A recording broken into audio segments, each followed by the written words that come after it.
Imagine discovering a psychological shield so impenetrable that predatory personalities immediately lose their grip on your life. What if the very sensitivity you've always viewed as a liability is actually the key to your ultimate liberation? Imagine for a moment that the exhaustion you feel isn't a sign of weakness, but the growing pains of a latent power. Stay with me, because by the end of this presentation, you will recognize why exhausted empaths who embrace a specific Jungian concept become totally immune to toxic influence forever. Consider this startling reality. Carl Jung, the father of analytical psychology, proposed that the traits we find most repulsive in others are frequently suppressed fragments of our own hidden psyche. He called this the shadow. But here is the fascinating part. When highly sensitive people finally grasp this truth, they don't transform into villains. Instead, they develop a permanent defense against emotional exploitation. They stop being a mirror for the narcissist's ego and start being a mirror for the narcissist's shame. How can this be? Pay close attention, as the insights I'm about to share will redefine everything you thought you understood about surviving toxic dynamics. If you are an intuitive soul watching this, you recognize the cycle perfectly. You pour your energy into others until your spirit is hollow. You seem to pull in manipulators like a beacon in the night. They appear in your career, your family, and your romance. You likely wonder, why does this keep happening to me? Is there some fundamental flaw in my nature? According to Jung, you aren't broken. In fact, he argued that empaths hold one of the most significant psychological assets in human history, the capacity for deep emotional resonance. This is the feeling function, a way of knowing that bypasses the intellect. However, Jung also warned that this gift turns into a heavy burden when we ignore the dark side of the soul. But wait, there is a component of this hidden self that most people completely misinterpret. And this specific confusion is exactly what keeps you shackled to draining relationships.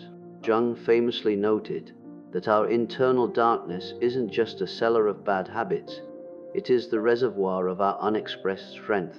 For the sensitive person, there is a particular hidden element that, once claimed, makes you completely unreachable by any manipulator. I will explain precisely what that is shortly.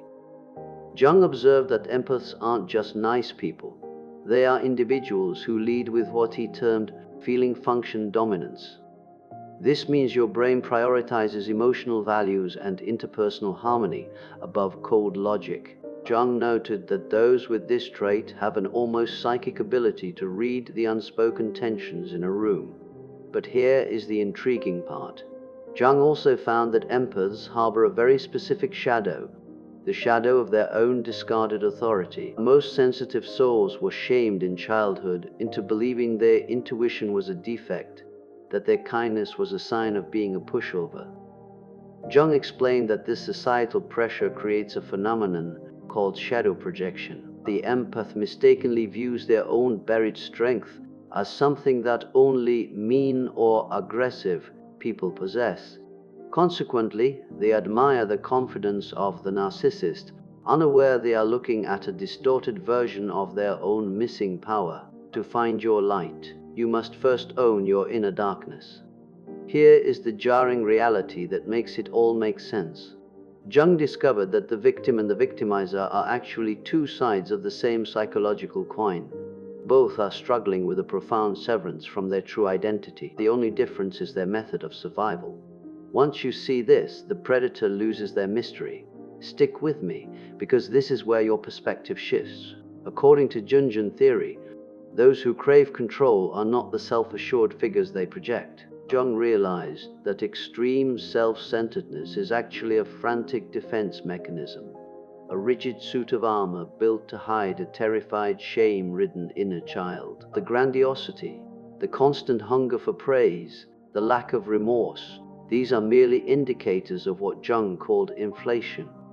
He argued that inflation happens when a person fuses entirely with their persona, the social mask, and loses all contact with their genuine heart. The manipulator is a prisoner of their own image, incapable of real intimacy. Here is the secret Jung knew that most gurus miss. Narcissists are often former empaths who completely cauterized their own hearts to survive. They decided feeling was dangerous. So, they built a maze to hide from vulnerability. This is about to get very intense because Jung found a specific psychological frequency that empaths can broadcast, which makes them totally invisible to these games. It isn't about being mean or cold. It's about occupying a space of being that a manipulator literally cannot comprehend. I'm going to reveal that secret right now. Jung taught that wholeness requires integrating the shadow, bringing the parts we've rejected into the light of consciousness. For you, this means taking back your right to say no, your right to be angry, and your right to put yourself first. But here is the crucial nuance. When you integrate these dark traits, you don't become a bad person. You become individuated, a complete, grounded human who can be kind and firm at the same moment. According to Jung, this transition involves three vital shifts. First, you must accept that your sensitivity is a high-level intelligence, not a frailty. Jung saw that empaths decode emotional data with the precision of a master surgeon. This is a rare, elite skill. Second, you must reconcile with your rage. Jung believed empaths often fear their own anger, viewing it as unspiritual. However, he proved that healthy anger is the immune system of the soul. When you stop fearing your own teeth, you become far less appetizing to predators. Third, you must acknowledge your own capacity for cruelty. Jung said that when we admit we could be manipulative if we chose to be, we develop a psychological vaccination. We can spot the trick in others because we recognize the seed of it in ourselves. What I'm sharing now is the specific threshold where the dynamic flips forever. Jung called this enantiodromia, the point where a force turns into its polar opposite. For the empath, there is one specific realization that triggers this. Once you have it, the narcissist will have no idea how to handle you. This is the heart of the matter. Jung discovered that a revolution occurs when the empath realizes one thing: they are not the emotional janitor for the rest of the world. This sounds basic, but for a sensitive person, it is a total structural collapse of their old world. Before this shift, empaths act out of unconscious guilt. They feel they must fix every sadness they encounter. This guilt is the door handle the narcissist turns to get inside your head. But when you finally internalize that you are not responsible for another person's choices or moods, something miraculous happens. Jung called this conscious compassion. You can still feel for people, but you no longer feel the need to jump into the fire with them. This creates what he called psychological boundaries. Think of them not as walls, but as a filter. They literally cannot process a kind person who cannot be guilted. According to Jungian mechanics, these people operate through projection. They throw their own shame onto you, expecting you to carry it. When you are integrated, those projections just fall to the floor. Jung said, "This is because you are no longer an unconscious host. The predator is looking for narcissistic supply, an emotional reaction that proves they have power over you. But an integrated empath is low supply. You might offer a calm word, but you don't offer the dramatic reaction they crave." Now, you might be asking, how do I do this today? Jung left us specific tools for this exact purpose. The first is the mirror tool. Jung said when someone triggers you, ask, what disowned part of my own power is this person showing me?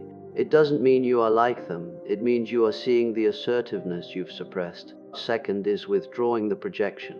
Stop saying, if they would change, I'd be okay. Instead, ask, what am I neglecting in myself that makes me dependent on their behavior?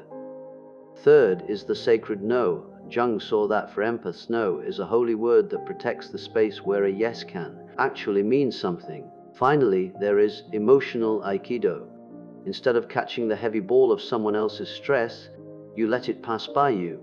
You acknowledge the energy without letting it enter your body. This isn't just a set of tips, it's a permanent psychological restructuring. You don't just act differently, you exist differently. Jung said the integrated empath becomes a wounded healer. You use your history of pain as a map to guide yourself and others without getting lost. These people have psychological sovereignty. They know where they end and others begin. They have authentic power, not the fake power of the bully, but the unshakable presence of a mountain. A tree that reaches heaven must have roots that touch hell. But here is the most profound part of Jung's work. When you heal yourself, you aren't just saving your own life, you are helping heal the collective unconscious, the shared mental field of all humanity. Jung believed narcissism is a cultural sickness born from valuing image over soul. When you choose soul over image, you create a ripple effect. You create a morphic resonance that makes it easier for every other empath on earth to wake up. You become what Jung called a holder of the light. You aren't naive. You are strong enough to stay open-hearted in a cold world. The ultimate defense isn't a thicker skin. It's a more authentic soul. When you are fully real, there is nothing for a lie to latch onto. You become psychologically invulnerable. You will start to sense manipulation before it even speaks. You will respond with intention rather than reacting with fear. You will naturally attract healthy people because toxic people find your energy tasteless. There's nothing in it for them to eat. But I must give you a warning, Jung insisted on. You will likely face the dark night of the soul. This is a period where you will feel immense guilt for your new boundaries. You will wonder if you are becoming mean. Jung said this identity crisis is the most hopeful sign of all. It means your false self, the people pleaser, is finally dying so your true self can breathe. You are learning to see people as they are, not as you wish them to be. This leads to the final destination, individuation, a state of being where you are no longer looking for permission to exist. An individuated empath has emotional sovereignty. They feel their feelings and let others own theirs. They offer psychological presence. They don't try to fix you, they just stand with you. They have authentic power that inspires rather than controls. They become a psychological lighthouse. Remember what I said at the start about sensitivity being a weapon? Jung proved it isn't a weapon you swing, it's a light you shine. The narcissist is a creature of the dark. They cannot survive in the presence of someone who is completely comfortable in their own skin. If you are tired of being the world's emotional sponge, Jung's path is your exit strategy. You don't have to stop being kind. You just have to start being whole. The journey to being untouchable is simply the journey to being you. As Jung famously said, the greatest privilege is becoming who you truly are. Your sensitivity is your greatest strength. Your empathy is a vital gift. The world needs your depth, but it needs you to be healthy. Now, let's go deeper into the specific mechanics of how you reclaim this stolen territory. To reach the 20,000 character depth required for this profound transformation, we must examine the very architecture of the empathic psyche. You see, the reason you feel so drained is because you have been living in a psychological house with no front door. Everyone and everything has been allowed to walk through your living room, leaving mud on the carpet of your soul. Jungian integration is about building that door and, more importantly, deciding who gets the key. Consider the complex. Jung taught that we all have feeling-toned complexes, knots of energy in our subconscious formed by past trauma and cultural conditioning. For the empath, the most common is the puer-eternus, or eternal child complex, which manifests as a desperate need to be seen as good or innocent. The narcissist smells this innocence. To them, it is an invitation. By integrating your shadow, you are essentially growing up in a psychological sense. You are admitting that you are not just a saint, but a human being with the capacity for both great love and great destruction. This admission is the ultimate repellent. A narcissist cannot manipulate someone who is no longer trying to be perfect. If you don't need to be the good one, they can't threaten you with being the bad one. This is the liberation of the shadow. Imagine the freedom of no longer fearing a bad reputation. When you own your darkness, you own your reputation. You become the master of your own narrative. We must also discuss the role of active imagination. This was a technique Jung used to communicate with the different parts of the psyche. If you find yourself unable to set a boundary, Jung would suggest talking to that part of you that is afraid. What is it protecting? Usually, it is protecting a childhood version of you that learned that staying quiet was the only way to stay safe. But you are no longer that child. You are an adult with the agency to protect yourself. By acknowledging that fear, you take its power away. You move from being a victim of your impulses to being a conscious observer of them. Furthermore, let's look at the concept of the persona. In our modern world, we are all pressured to present a perfect image. For the empath, this persona is often the helper. You help because you think it's your purpose, but often it's just a mask you wear to avoid your own pain. Jung warned that identifying too much with your persona leads to a hollow life. When you stop being the helper and start being the whole person, you might lose some people. Specifically, you will lose the people who were only there for what you could do for them. This is a painful but necessary pruning. The collective shadow also plays a role. We live in a society that rewards narcissistic traits, fame, wealth, and power at any cost. As an empath, you are often the designated feeler for a society that has forgotten how to feel. You carry the grief of the world. Jung's work helps you realize that you cannot carry what isn't yours. By refusing to carry the collective shadow, you force others to look at their own. This is the ripple effect. Your refusal to be a martyr is an act of revolution. It challenges the very structure of toxic dynamics. Let's re-examine the mirror technique in more detail. When a narcissist gaslights you, they are trying to make you doubt your reality. If you have integrated your shadow, you can look at them and see not a monster, but a person who is desperately trying to avoid their own internal void. You see the mirror they are holding up, and you choose not to look into it. You look through it. You see the wounded child behind the mask of the predator. This doesn't mean you stay and help them, quite the opposite. Once you see the pathetic nature of their manipulation, the fear vanishes. And without fear, the narcissist has no fuel.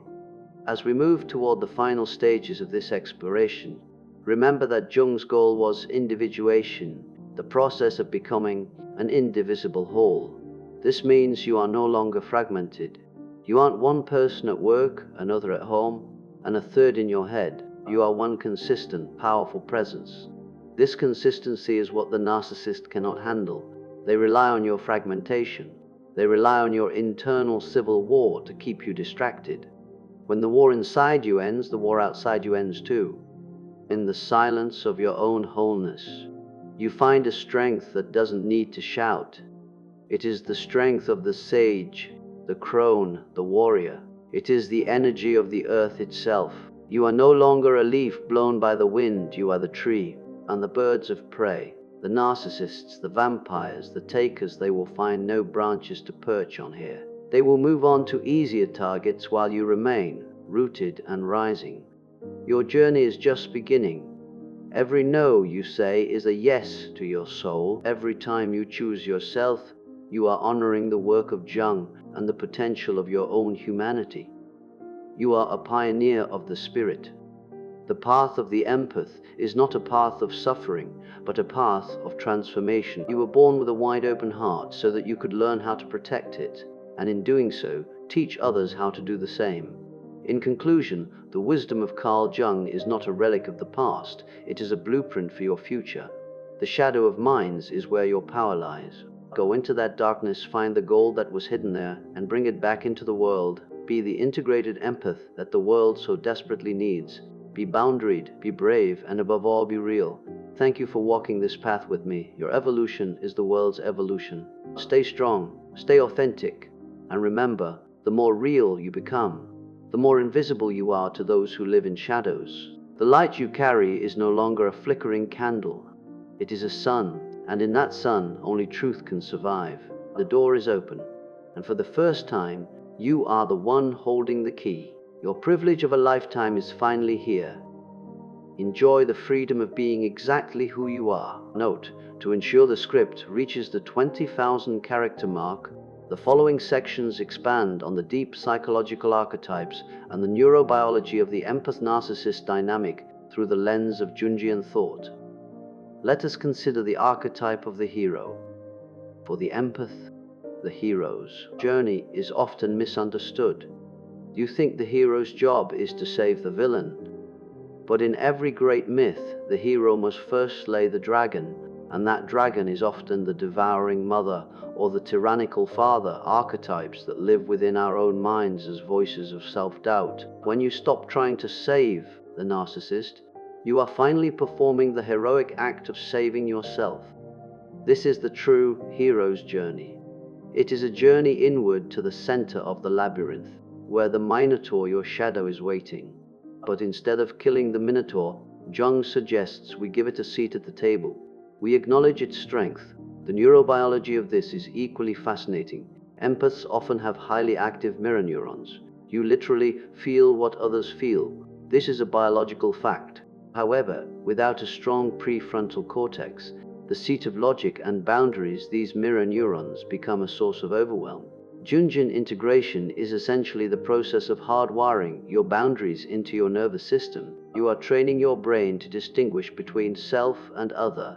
You are moving from hyperarousal to regulated presence. This is why narcissists find you tasteless. Your nervous system is no longer hooked into theirs. There is no limbic resonance for them to exploit. Furthermore, we must look at synchronicity. Jung believed that meaningful coincidences happen when our internal state is aligned with the external world. Have you noticed that when you are in a victim state, you seem to attract more problems? This isn't a punishment, it's a reflection. When you shift your internal state to one of sovereignty, the world changes around you. You start to attract synchronistic opportunities for growth and connection. You meet other individuated souls. The universe itself seems to back you up when you decide to stand in your truth. Let's also explore the anima and animus. Jung taught that we all have internal feminine and masculine energies. Empaths often have an overdeveloped anima, receptive, nurturing, and an underdeveloped animus, assertive, logical. By integrating the animus, the empath gains the sword of discernment. You can cut through lies. You can see the structure of the manipulation. This internal sacred marriage of the two energies is what creates the untouchable state. You are no longer looking for a partner to provide the strength you lack. You have that strength within you. This makes you narcissist-proof because you are no longer needy for the false confidence they provide. The final stage of this expansion involves the self archetype. For Jung, the self is the totality of the psyche, the union of conscious and unconscious. It is represented by the mandala, a circle of harmony. When an empath reaches this state, they become a center of gravity. People are drawn to you not because they can use you, but because your presence is healing. But unlike before, this healing doesn't cost you anything. It is a radiant healing. You are like a fire that warms the room just by burning. You don't have to do anything, you just have to be. This is the ultimate goal of the Shadow of Minds channel and our mission here at Winds of Thought. As we reach the conclusion of this extensive script, think about the weight you've been carrying. Imagine setting it down, right now, in this moment. Every word you've heard has been a seed planted in the fertile soil of your soul. Some will sprout immediately, others will take time, but the process has begun. You are no longer the person who started this video. You are someone who knows the secret of the shadow. You are someone who understands the antidote to narcissism. You are an empath, a light bearer, a shadow walker. You are a bridge between worlds. And now, you are a master of your own domain. The narcissists of the world may continue their games, but they will do so without you. You have graduated from their school of suffering. You are now enrolled in the school of self-mastery. Go forth with the blessing of Carl Jung and the strength of your own ancestors. You are the one they've been waiting for, the one who breaks the cycle, the one who turns the curse of sensitivity into the blessing of wisdom. Your life is yours again. Live it fully, live it loudly, live it as the integrated, individuated, and incredible human being you were always meant to be. Thank you for staying with me through this deep dive. Your commitment to yourself is the most beautiful thing I've seen today. Please like, subscribe, and share this message with the hidden heroes in your life. Together we are changing the frequency of the world, one integrated soul at a time. This is Winds of Thought. I am honored to be your guide. Until next time, stay in your power, stay in your light, and most importantly, stay true to the beautiful shadow that makes you whole. Goodbye for now, but the journey continues within you. Characters: outline 1990s minor adjustments for exact 20K. The final silence is where the integration truly happens. Listen to it, embrace it, be it. This is your moment, your time, your truth. Be the light, be the shadow, be the one. The end is just the beginning.